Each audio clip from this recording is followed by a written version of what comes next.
Hello, welcome to Module 6 of Unit 2. This is our last module in Unit 2. Today is Monday, October 26th. Let's see what we have to do for today. First, you'll watch this video. Then you will click Async. We have two activities today. The first one is author's purpose. Last week, we talked about author's purpose, whether the text was made to persuade, inform, or entertain.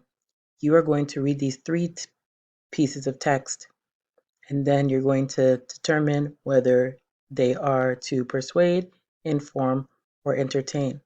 To help you, here are some questions so you can figure out what each text is about. Then you will here in the comment section write your answer to number 1, number 2, and number 3 and post. Your second assignment is a Nearpod grammar lesson, yet already for and since. So you have done a Nearpod many times. So you'll click join lesson and you go through the lesson and take notes. Okay, take notes, watch a video, and then you're going to click and drag. Okay, when you're done, okay, and then more information, another video, open-ended. Remember, you cannot skip.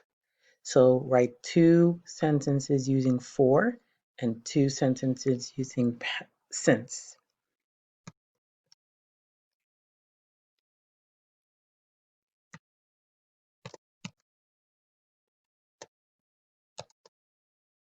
Okay, remember it's 2 sentences.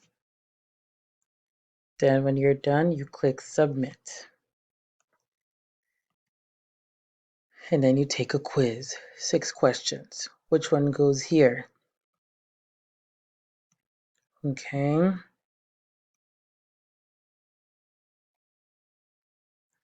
Remember, these are not the correct answers. I am just going through. And then that's it. That's it for async. Now for sync, we have a few activities. So we're going to complete page 40 in our textbook and practice more of author's purpose. Okay, so that's what we're going to do for today. Monday, October 26th. That's it. Good luck.